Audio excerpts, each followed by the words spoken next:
Shalom Mishpaka. That means peace, family. So, a few weeks back, there was a debate on biblical marriage, on polygyny. And this debate happened between Pastor Dowell of Straightway Community and Pastor Roberts, Daoud Roberts from Tishwa Victory Community. And a lot of us tuned in. A lot of us wanted to tune in. A lot of us wanted to be there. A lot of people were there. And perhaps if I had lived closer, I would also be there myself. But I wasn't. So, but I watched it. It's about 4 hours long. And if you are interested in the subject of polygyny and scriptural ties to polygyny and whatnot, it would be awesome to check out. So, I'm going to kind of give you a review, and it's not going to be fully critical or anything like that. Okay, so with Straightway Community and Tishwa Community, I have actually followed these people online for years. I really like communities a lot. I only recently, I think like probably 10 months ago, found out that Straightway Community was pro-polygyny. I didn't know that. Like, had I known, I would have been like more off in their stuff, but I didn't know. And I also didn't know that Tishwa Community was like anti-polygyny. I didn't know that. I didn't know. But they're both Hebrew communities, and so I was interested, and I'm always interested in communities, like I said. So I watch their videos and things like that. The first people that I came across was Tishwa Community first. I came across Victory Community, I almost want to say almost 10 years ago, a long time ago, before Facebook. I have been looking at their stuff and been on their websites and seen their pictures and things like that. So I am pretty familiar with both groups from an internet standpoint. Like, you know, I ain't never visited. I would love to visit, you know. So they decided they were going to have a debate, and they got together and they scheduled their times and things like that, and they put up this debate. And what you have here are two very strong individuals that are coming from different ends, and they're coming from different times. Pastor Roberts is he's Hebrew, but he's very much so an old school preacher. He is an older man from back in the day. He's extremely conservative, and he's not very open-minded to things that he's not very open-minded to things. You hear my children? They're screaming. I don't know why, but they're playing. But he comes from a time gone by. He's very conservative. I don't think he's very open to learning new things if he does not figure them out first. Pastor Dowell is younger, and he's more energetic in his ways, and it seems to me that they're more open-minded. Both of them have diverse groups of people that live at their communities. And but it seems that there's more life at Straightway, possibly because of the youth and energy brought by Pastor Dowell and his people. Hang on, phone call. Let me see who that is. Let me pause it, and I'll see who it is. I'll be right back. That was my code. So anyway, I'm back. Look, I can't remember where she's on her way home from the store. But yes, so they decided to have this thing. Both of them have their ways. They're very charismatic speakers and whatnot, and they both came ready. Now, okay, here's where the critiques start, but it's not on Pastor Dowell's part. I think, okay, let's start with Pastor Dowell. Pastor Dowell, I actually think he did very well. Both of these men are scriptural powerhouses. I just have no idea how they was finding them scriptures so fast. I know, I studied the Bible for, we were with a fellowship, and we studied the scriptures probably every day for like 7 or 8 years, something. We was always in them. So it's like, I know my Bible, but I'm not the type of person that can tell you, get me, you know, this verse and this from this chapter in this book. I don't do it like that. You know, what I say it, and it's in there. You know what I'm saying? I can find it for you if you ask me, but it's in there, okay? And that's all I know. I read it way too much. I know exactly what, I know it's in there, and I will be able to find it. It's just for me to like pinpoint it right now. No, these two, they like boom, boom, boom, boom. I was like, oh my gosh, wow, they're like really good at this. But Pastor Dowell, all his verses and his understandings of these verses were right and correct in my opinion. So you know, I enjoyed listening to him, and I listened to every time he spoke. Unfortunately for Pastor Roberts, and some of us were talking about it in the comments on one copy of the video on YouTube, we were talking about his accent. And people were like, it was hard to listen to. And yes, it probably was hard to listen to. I'm used to his accent because, like I said, I'm always listening. But since I know what scripture says about polygyny and what it doesn't say and things like that, I kind of would zone out a little bit. You know, my ear was only tuning in to, for the most part, what Pastor Dowell said. Pastor Roberts, I did hear some of the things he said, but all of it, as Pastor Dowell said, was rhetoric. So, which was sad. But Pastor Dowell brought people with him. Pastor Dowell promoted this thing. I'm busy. You need a pen? Oh, the pen? Okay, wait. I'll be out there in a minute. Close my door. I'll be out there in a little bit. They want the pen. Okay. Anyway, you know, so, I'm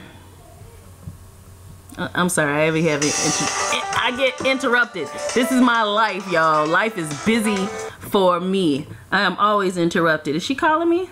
She's calling me again. Let me see what she wants. All right, she called me again. So, now, yes, what was I gonna say? A lot of what Pastor Roberts believes about scripture and whatnot, it all has to do with opinion. And what we don't realize is how much our societal mores and our westernized thinking that the majority of us were born and raised with, how it affects our view on scripture. There's a lot of things that are said in scripture that because of our society, we don't want to hear it. We don't like it. We don't agree. For example, slavery, okay? There's all these rules about slavery and how to govern your slaves and all this kind of stuff in scripture. But those of us that are so-called African Americans, we don't want to hear it. We don't like it. Why? Because our people were enslaved. They were enslaved for nearly 400 years there. So we have a bias towards it. But and so some of us actually run away from the Bible and any Abrahamic belief systems, mainly because of the fact that the Bible tells you how to deal with slaves, and it doesn't like just denounce slavery.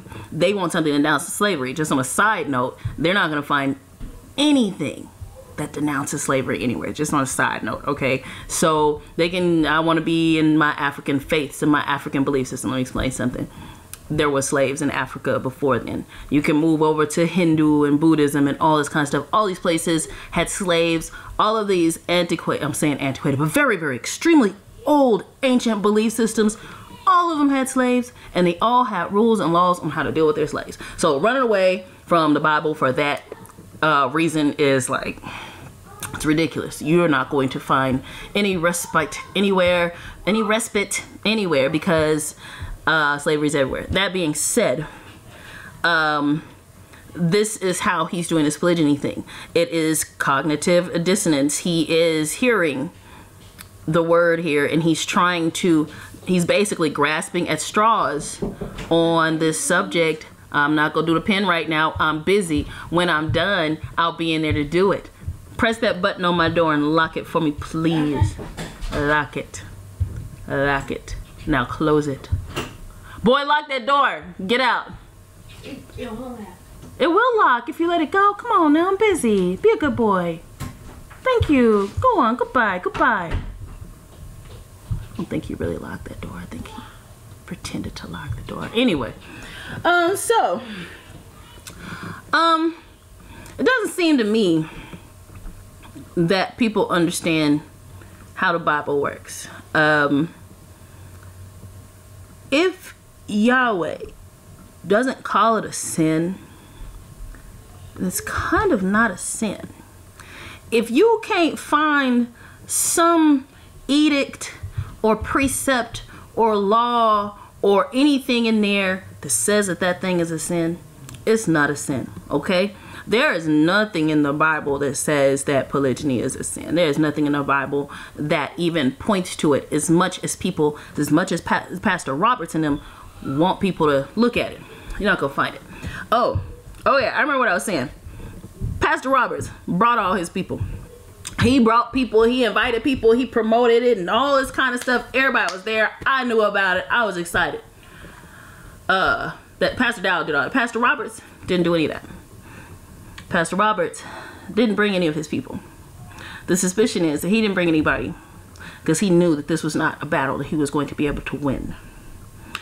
He knew that because he had already gone through the Bible. He already knows the Bible as well as Pastor Dowell knows the Bible, and he knows there's nothing in there that will agree with him on that. There is no explicit ruling against polygyny. None at all. So he wanted to keep it on the hush. I don't think he wanted the embarrassment and all this kind of stuff, so he didn't invite his people there. He talked a lot about his wife and his love for his wife, and that's great. Love for your wife is always appreciated. However, I suspect it was a put on. I know he loves her. Husbands usually love their wives, but I think everything that he was saying and stuff was a put on to grasp the women viewers, to bring us in with this love bombing. He was love bombing all of us because he's love bombing her, basically, and he's trying to get us all to understand that he loves her and that women should be loved and that wives should be loved and cherished. And so the monogamous woman, the monogamous crowd is going to be like, oh my gosh, I just would love that for myself. I think he's putting on. That's me. Like I said, he can love her, but you're going to keep talking about it right now? Your love for her doesn't mean anything in regards to whether or not polygyny is a sin. It's not a sin. That's another thing. Pastor Dowell, every time he stand up, he's like, show me in the book where there is a law against polygyny. It's nowhere there. And he would never address the fact that it's not there. He kept trying to show it as implied in this thing and implied in that thing. There was no place. There was nothing. They left no stones unturned. That's why you need to watch it, because nothing was unturned.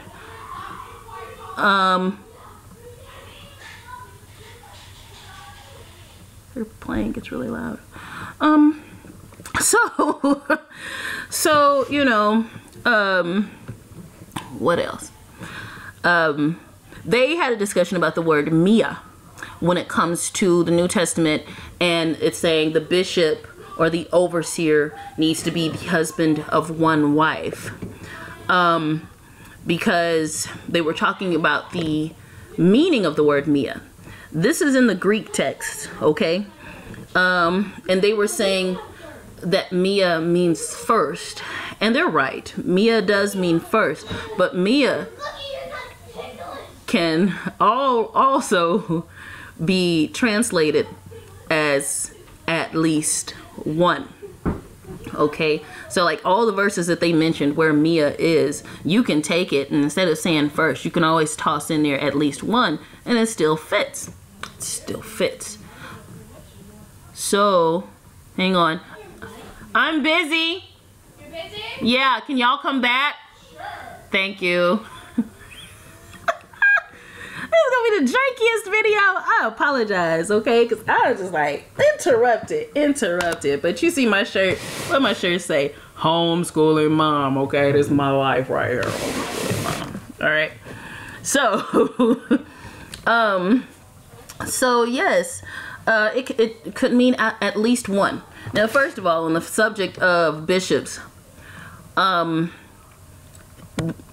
basic level is that he cannot be a single man, because how can a single man understand the relationship of the Most High and Israel, which is a marriage, or the relationship of Yahshua HaMashiach and the assembly, the body? He can't understand it because these are marital relationships. And so he can't understand. You don't understand marriage until you get in one. You think you know, but you have no idea. Same thing with polygyny. You think you know, but you have no idea. Okay? So, he needs to have at least one wife. Multiple wives, all the better. Because as Pastor Dowell said, the Most High had, I think, 2 brides at one point. It was Israel and Judah, or something to that effect.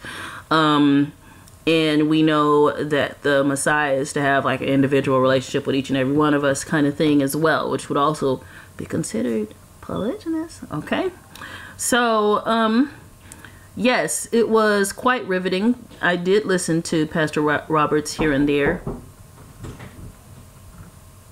I need a moment. Thank you.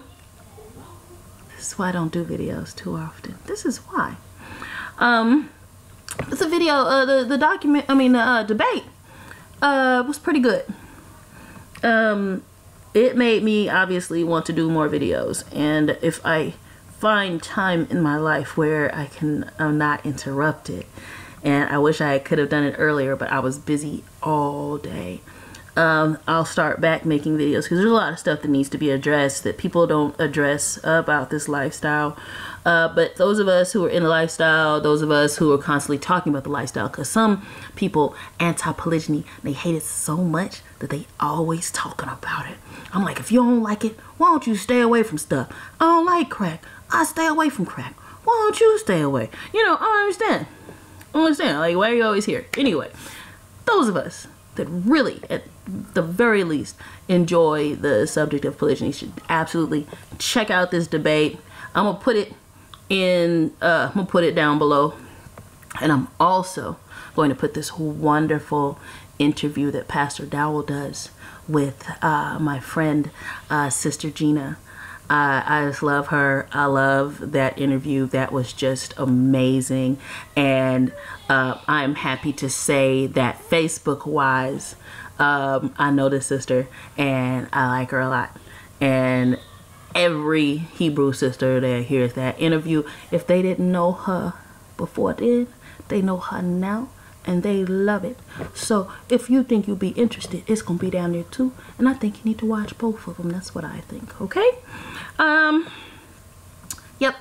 20-minute video, completely riddled with interruptions. I paused what, 3 times maybe. And guess what? I'm not editing it because I don't have my movie maker software anymore. So y'all just going to deal with it. All right. Peace out. Shalom. Lala Tov. It's late. I'm gonna get these kids washed and put in bed, because that's what I need, and that's what my Cole gonna need when she finally gets home, because she's been at the store all day. So blessings, everyone. Shalom.